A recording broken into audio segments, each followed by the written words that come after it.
साथियों अस्सलाम वालेकुम, जय हिंद। साथियों, मैं हूं आपका भाई कमांडो जाहिद खान। साथियों, जैसा कि हाल फिलहाल में 3-4 दिन पहले नूह के अंदर हमारे ऐसी समाज की बहनें कुआ पूजन से वापस आ रही थी। ये बात हकीकत है, जब कुआ पूजन से वापस आ रही थी तो 3 बच्चे खेल रहे थे।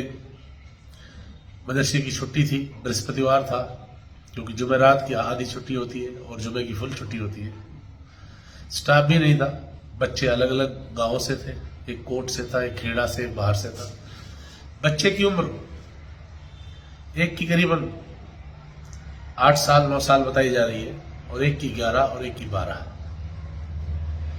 ये बच्चे, आप ये बताओ, चाहे स्कूल का बच्चा हो, चाहे मदरसे का बच्चा हो, चाहे किसी भी गुरुकुल का बच्चा हो, बच्चा बच्चा होता है, वो किसी धर्म ना देखे उसमें। और जब बच्चे खेलते हैं तो बच्चे कंची से भी खेलते हैं, बच्चे बॉल से भी खेलते हैं, बच्चे चप्पल से भी खेलते हैं, बच्चे हर तरह आपस में भाग दौड़ कर खेलते हैं, क्योंकि उन्हें हफ्ते में एक दिन छुट्टी होती है। तो ये बच्चे चप्पलों से खेल रहे थे। ये पुख्ता रिपोर्ट है, क्योंकि सीसीटीवी फुटेज में ऑलरेडी ये चीज आ चुकी है कि 3 ही बच्चों का मूवमेंट है उस गैलरी में, जहां पर वो बच्चे वीडियो में आ रहे हैं। वहां पर बाकायदा उनको देखा जा रहा है कि 3 बच्चे हैं उधर। और वो बच्चे ये नहीं जानते कि ये जो हमारी माँ बहनें यहां से निकल रही है, ये किस प्रोग्राम से जा रही है, ये किस समाज से है, ये किस जाति से है। उनको बिल्कुल भी इस चीज से कोई ताल्लुक नहीं है, ना उनको इस बारे में कोई जानकारी है।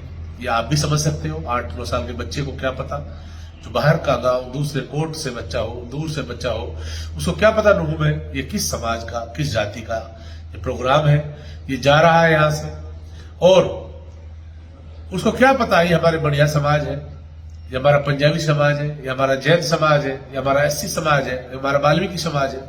उसे कुछ पता नहीं उन बच्चों को। ये कड़वा सच है और कटु सत्य है।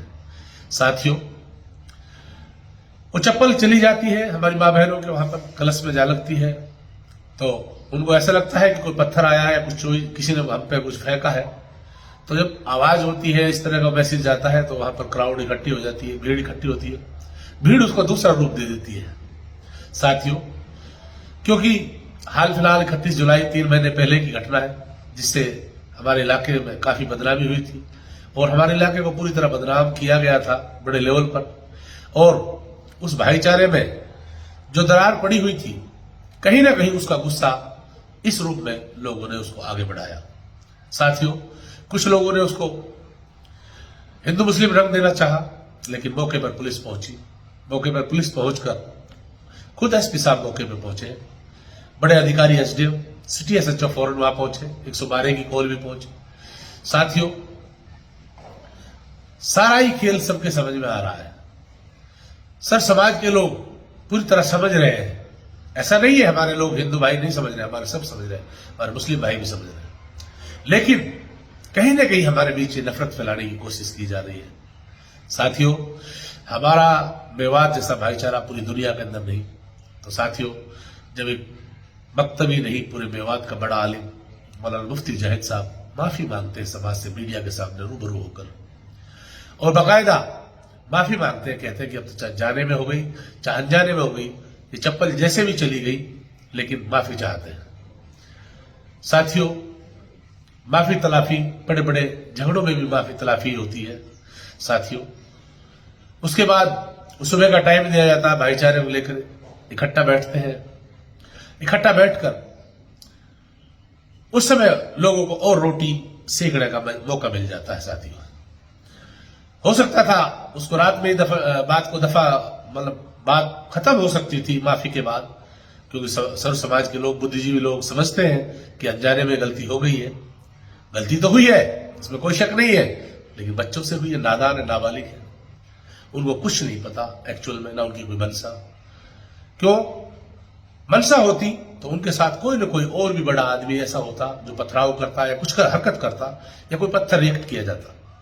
सब कुछ सबको पता है, कहीं पर भी ऐसा कोई पथराव नहीं हुआ जिससे किसी को चोट लगी हो, किसी ने कोई पत्थर फेंका हो, ऐसा लगा हो जिससे कोई, बाकी तो ये सब षड्यंत्र है, आप समझते हो।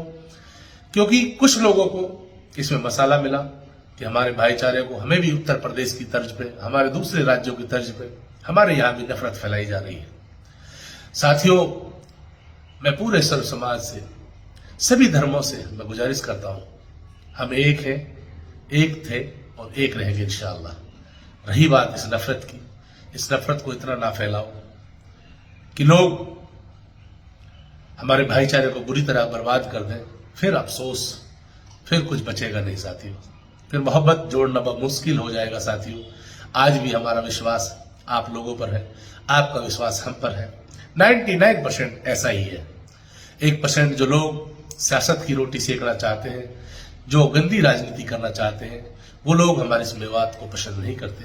वो नहीं चाहते कि यहाँ इतनी भाईचारा क्यों है, यहाँ इतनी मोहब्बत क्यों है। तो उसके बाद आगे का प्रोसीजर चलता है, उस माफी की कोई वैल्यू नहीं मानी जाती और लीडरान इकट्ठे होते हैं। मैं तो यही कहूंगा कि हमारे दोनों लीडर जो बड़े थे नूह के, और तीसरा अभी चौधरी तैयब हुसैन भी, चौधरी जाकिर हुसैन भी, चौधरी आफ्ताब अहमद, तीनों को माफी मांगनी चाहिए थी।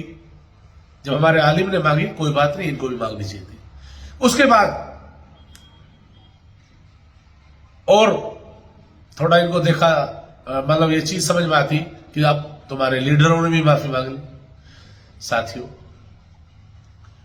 मैं तो यही कहूंगा, ये घटना निंदनीय है, बच्चों से गलती हुई है, बिल्कुल निंदनीय है। लेकिन साथियों, ये और भी बड़ी निंदनीय है कि माफी के बाद बच्चों को जेल भेजना और नेशनल मीडिया का यहां पर फौरन नूह पहुंच जाना।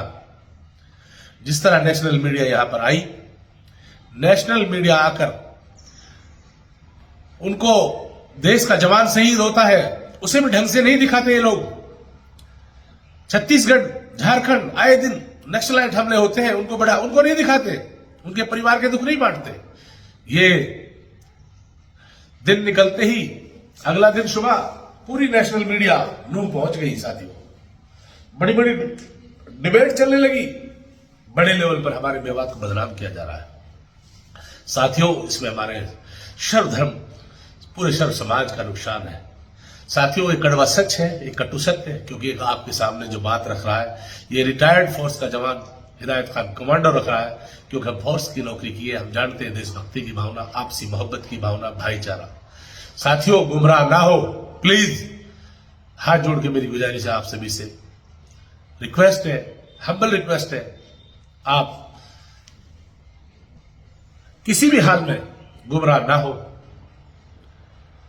साथियों, मैं खासकर मुस्लिम कम्युनिटी से गुजारिश करता हूं कि आप इसी तरह सब्र से काम लेते रहें, क्योंकि सब्र से काम लेते रहोगे तो तरक्की होती रहेगी, तुम लोग विकास करते रहोगे, आगे बढ़ते रहोगे और हमारा भाईचारा और मजबूत बनता रहेगा। सब्र करने वालों के साथ ऊपर वाला होता है, ईश्वर है। वो जो भी सब, जिसने भी सब्र किया है, उसका सब्र का फल मिलता है। साथियों, मैं यही कहूंगा, आप सबसे गुजारिश करूंगा, भाईचारे को इसी तरह कायम रखें। और जो लोग 1%, 2% गंदी सोच के लोग हैं, जो नहीं चाहते हमारा भाईचारा बने, ऐसे लोगों को पढ़ो, समझो, देखो और अपने कामों की तरफ ध्यान दो, अपने बच्चों को अच्छी तालीम दो, रोजगार दो, तिजारत करो, आज जरूरत है कारोबार करने की। यही कमी है, तुम नशे में जल चुके हो, तुम बुराइयों की तरफ जा चुके हो। अगर तुम कारोबार करने आ जाओ, तुम लोगों में होश पड़ जाए, तुम्हें कहीं थोड़ी बहुत समझ आ जाए, तो कारोबार बहुत बड़े लेवल पर बढ़ाए जा सकते हैं। आज काम करो, काम करने की जरूरत है। जब तुम अठाली हो, तुम्हारे पास कारोबार नहीं है, तो खाली दिमाग शैतान का, किसी ने कहा है साथियों। आप लोग बस लगन से लग जाओ, इससे तुम्हारी अर्थव्यवस्था भी मजबूत होगी, समाज मजबूत होगा, देश मजबूत होगा। साथियों, आओ, काम करो, भाईचारे को बढ़ाओ, मिलकर रहो, अच्छी एजुकेशन हासिल करो। मेवातियों, अपने कल्चर को ना भूलो। हमारा भाईचारा जिंदाबाद है, जिंदाबाद था और जिंदाबाद रहेगा इंशाअल्लाह। कम शब्दों में मेरे विचारों को जरूर समझे। कहीं न कहीं मुझे भी दर्द है इस घटना का, मैं निंदनीय इस घटना की निंदा करता हूं, लेकिन उससे भी बड़ी निंदा इस पे करता हूं जहां माफी मांगने पर भी बच्चों को जेल भेजा गया, नाबालिगों को। ये मतलब अगर आप सजा ही देनी थी अपने हाथ से, हमारे बड़ों को सजा देते। और यदि इसमें कोई बड़ा होता, इसमें नौजवान होता, 18 साल का कोई बालिग होता, या इसमें कोई और चाहे कितना भी बड़ा आदमी क्यों ना होता, उसको सजा हमारी आवाम खुद देती और हम कतई अपने भाईचारे को नहीं बिगड़ने देते। बिल्कुल सजा देती और आपके हवाले कर देते। अभी मासूम बच्चे हैं। बाकी दर्द तो आपको भी हुआ होगा और हमारे हिंदू भाई जो सेकुलर लोग हैं, दर्द उनको भी हुआ होगा। इन बच्चों को जेल भेजने से जख्म बढ़ते हैं, घटते नहीं साथियों। कभी तो हमें अकलमंदी से काम लेना चाहिए साथियों। जब ऐसी घटना हुई नहीं तो हम क्यों नेशनल मीडिया को मौका दे रहे हैं साथियों, क्यों यूट्यूबर्स को मौका दे रहे हैं साथियों। बस मैं तो यही कहूंगा, खुदा के वास्ते भाईचारे को बनाकर रखो। मैं हूं आपका भाई कमांडो हिदायत खान। हिंदू मुस्लिम सिख ईसाई आपस में हम भाई भाई, हम हमेशा इस तरह मिलकर रहें और अपने बच्चों को अच्छी शिक्षा तालीम दो और अपने रोजगारों की तरफ ध्यान दो। अस्सलाम वालेकुम, जय हिंद।